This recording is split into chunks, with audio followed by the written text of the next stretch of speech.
Hello there, beautiful viewers. Welcome to another episode of this podcast, The Complete Football Pod. With me, your host, Mike. I hope you're all doing well. I really hope you are. Happy weekend to every one of you out there. Today, I'll be talking about some Premier League games, the Man City versus Fulham game, the Chelsea versus Nottingham Forest. I will also be giving you some information about some Premier League teams, the ones already confirmed for relegation, and also the ones that might probably avoid relegation. Without taking much of your time, if you're new to this channel, please do like, share, and subscribe. It will go a long way to help this channel. Yeah, let's dive into the Man City Fulham game. It was a very interesting game, and it's a kind of, in my opinion, it was one of these tricky game where you don't know what might happen, because right now Man City and Arsenal are kind of head to head, to winning the Premier League this season, and they can't afford to lose any game. Even both Man City and Arsenal, they can't afford to lose any game. So it's a kind of they take every game the way it comes, and very important until the end of the season. So the Fulham is a team where you don't, on their day, Fulham can beat any team in the Premier League. On the day when everything is fine, when everything works out fine for them, they can beat any team in the Premier League. So Man City, we know how they will play. We know how Pep would play, would set up his team. The possession game, they will be very patient, and they'll be waiting to exploit one or two loopholes from their opponent. But Fulham, as like I said, they are kind of a very tricky team. Sometimes they can be very deadly, while sometimes they could be very passive. They just don't play to expectation. So getting into the game, Man City did what they had to do, and they really did a great job by winning the game by 4-0, and it was a good game for Man City. They were very patient. They were passing the ball around like they will do always. That's Man City for you.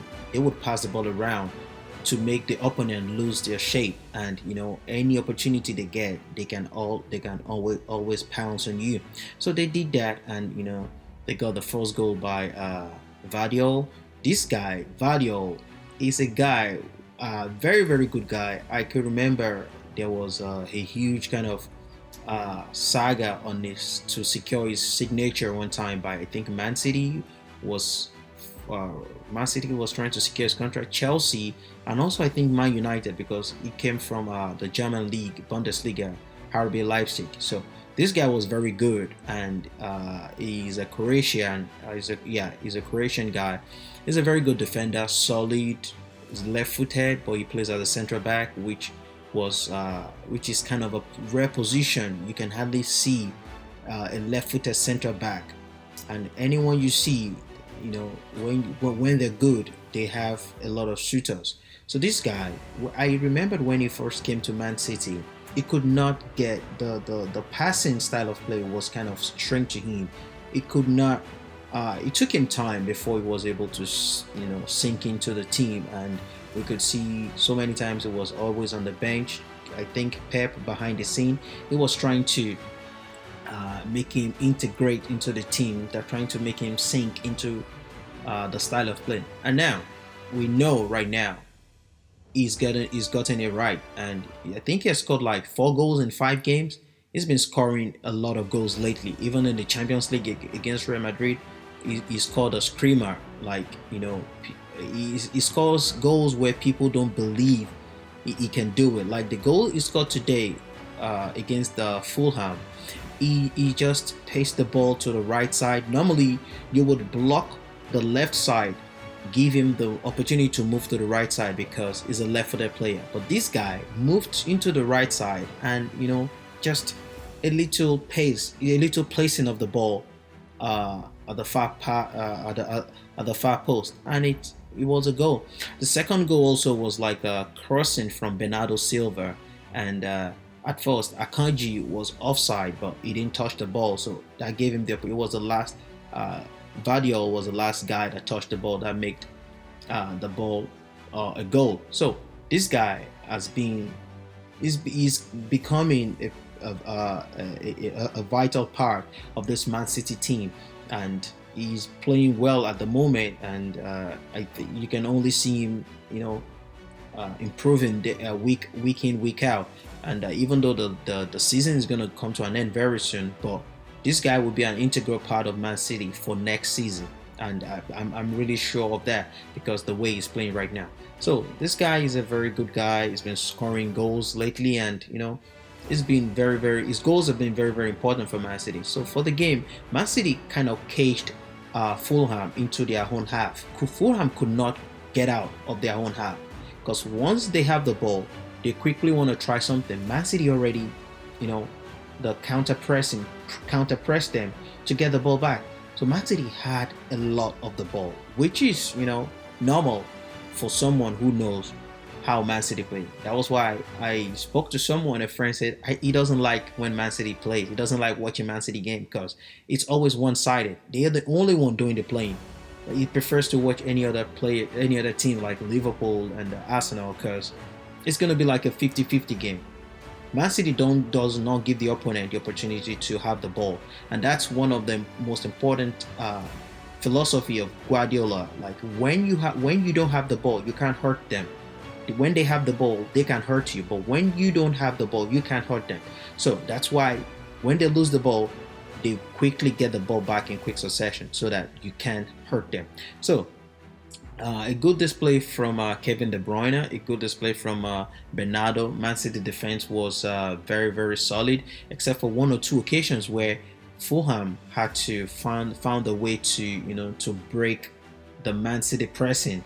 They kind of looked like they want to create something, but they couldn't because Man City was all over the place. So that was how the game went. 4-0, Man City, secured the win. Now they're like 2 points ahead of Arsenal.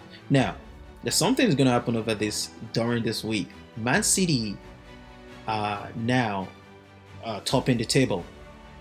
Now, Arsenal is going to play tomorrow. I know so many Arsenal fans today will be like, they want Fulham to shock Man City, but Fulham could not do anything. Now, Man City fans would support Manchester United fans tomorrow, which is unlikely. It's kind of crazy if Man City fans now wants to support Man United. They're like the two Manchester rivals. But tomorrow, I can bet you some Man City fans, majority of Man City fans will support Manchester United so that they could cause Arsenal some problems or some troubles. Likewise, on Tuesday, Man City will be playing Tottenham Hotspur. Now, Arsenal fans would also be supporting Tottenham Hotspur to cause problem for Man City, which is kind of lame. Arsenal, Tottenham, the two enemies in North London. Now they might come together. In fact, they will come together just to make sure Man City loses. So this is kind of funny. It's gonna be a funny end of the season game. So it's gonna be very, very interesting. You would probably hear a Man City fan support Man United. Likewise, an Arsenal fan supporting Tottenham. But it's gonna probably happen tomorrow, because if Man United can cause problem for Arsenal tomorrow, maybe play a draw or even beat Arsenal, which is possible because they were just trashed by Crystal Palace 4-0 during the week. So Man United now would come with to make a statement. But Arsenal also, they don't want that to happen because they can't afford to draw or win or lose any game because of Man City. So it's going to be a first battle tomorrow between Man United and Arsenal. So also on Tuesday, if Man City will be playing Tottenham would Tottenham is kind of comfortable in the fifth position, if I'm not mistaken. Now Arsenal would also want Tottenham to beat Man City or or a draw if that would help them. So it's kind of going to be a very, very funny scenario. So like I said, Fulham could not really do a lot. They were really caged into their half. They couldn't do a lot of cause a lot of damage for Man City, and Man City just stole the game. They went with a 4-0 win, 2 goals by Gabriel, then Phil Foden.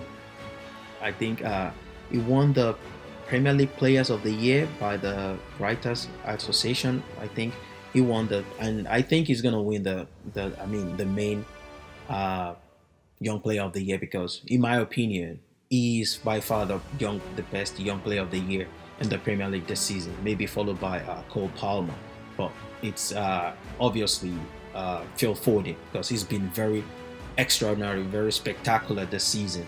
So he scored, and then Alvarez scored the fourth goal. It could be Vardiol also, but I don't know why he doesn't want to play the penalty to make him, to score an hat-trick. But the reason best known to him. So Man City 4, Fulham 0. Now let's quickly talk about the Chelsea Nottingham Forest game. Yeah, now I think it's beginning to gel together for this Chelsea team. Like I said earlier, Pochettino will do an okay job with this team. And the way it's going, I think he might probably stay for next season because it seems this team are now beginning to get their chemistry together. They can, they're playing together now as a team. You can, they're now being they're kind of being more learning on the job, getting more experience week in, week out. Unfortunately, the league is gonna come to an end in a week, in 2 weeks or 3, and next is gonna be the Euros. But these guys, we know they have a lot of potentials. Chelsea has a lot of young, good players that has potential to be very, very great players. Now, they are finding their foot together now, which I think would help them, and I think Pochettino is doing a good job now. But I still don't think he would win anything for Chelsea. He would be a good coach. He would do an okay job. He would find a way to sync these players together, make them like a formidable team like he did in Tottenham. But I question his winning mentality, his ability to win a trophy. I still don't see it, but it can happen. There's always a first time for everything, but I don't see it for right now. So Chelsea went into the game because we felt, or many people feel that the winning streak would not stop. It will continue because now they're playing their free-flowing football. They're really getting their form together, and it really happened. 3-2. Even though nobody thought Chelsea would, I personally thought Chelsea was going to lose this game, but they came back and and they won the game. The first goal by Mikhailo Modric, a very nice goal in my opinion. I wasn't expecting it because if you follow me a lot, my take about Mikhailo Modric. I think he still needs to be coached a lot. He needs a coach to be dedicated to him, to teach him some stuff. Even though he's a grown-ass, a professional player, but he still needs to be properly coached. He's a very raw player. The same with Nicholas Jackson. They're both raw players. You can mold them in any way you want to as a manager or as a coach. So he scored the first goal, which was good. Nottingham Forest replied back by the defender Bowley. He scored a free header in my opinion. Chelsea defense was in disarray, was in shambles. It shouldn't be there, just being free and nothing, heading the ball into the back of the net. So after that, they kept going. Callum Hudson-Odoi, former Chelsea player, scored another goal for Nottingham Forest to make it 2-0, to make it 2-1. Callum Hudson-Odoi, we all know when he was in Chelsea, he was good, but was not consistent. He had his own part of injuries and all that, but even at that, it was still not consistent. So I was not surprised when Chelsea finally let him go, because there was a time top clubs were trying to get his signature, like Bayern Munich and Juventus and all that. But now, after some not consistent performances, now he's in Nottingham Forest. Who knows? He could revive his career there, and the big clubs might come for him again. But on his day, Callum Hudson-Odoi is a very pacey, fast player, very hard to stop if he on his best days. So he played a good game. He scored a goal for Nottingham Forest, and they probably thought that goal would confirm them from being relegated. But look at what happened. Chelsea came back into the game. made some couple of changes. They came back into the game and won the game by 3-2. Now we saw some Chelsea players, come back from injury. Some experienced players like Raheem Sterling, Christopher Nkunku, Malo Gusto, Leslie Ogochukwu, the captain Rhys James, and Levi Colwell. Some players are back, right now. And Chelsea had really suffered a lot of injury this season. So, Raheem Sterling, I always maintain the opinion that Raheem Sterling is a very good player and is a very experienced player. I would expect him to do more for Chelsea because he's one of the leaders in that team. He's one of the leaders. We can all accept Thiago Silva is a leader, obviously, but Thiago Silva is leaving, so Raheem Sterling is one of another leader. We've seen it, done it all in the Premier League. He's won trophies in the Premier League. He's been in the Premier League for a while, so he's also a leader. So I would expect him to do more for Chelsea. I think he still has a little bit more than what he's doing now to offer for Chelsea because of how good he was under Pep Guardiola. So he came in today after some weeks being out of injury. He came in today, scored a goal to bring Chelsea back into the game to make the game 2-2, and after that, Rhys James came in today, his first game in like 5 months. Came in, made an assist for Nicholas Jackson, and Nicholas Jackson headed the ball into the back of the net. That made it 3-2. What a game. The game was Chelsea. Now you can say Chelsea is finding their rhythm. And Nottingham Forest, I think they're still not relegated, but their qualification depends on, I think, Luton Town. Their qualification depends on Luton Town. If they had won this game, they would probably be rest assured, no matter what happened against in the game between Luton Town and I don't know who Luton Town are playing. I think Luton Town and Burnley. No matter what happens in there, they don't care. But as at this point, I think the outcome of that game would probably affect their qualification or being relegated. But yeah, that was what happened in the Chelsea game. 3-2, Chelsea won. Chelsea now is in like the 6th position. 6th or 7th. I think they're still in the 7th. They're still in the 7th position. So, they're sure of going to Europe. I think the Europa League or the European Conference League, either of those two. If Chelsea could win all the next 2 games, I think they should probably qualify for Europe next season.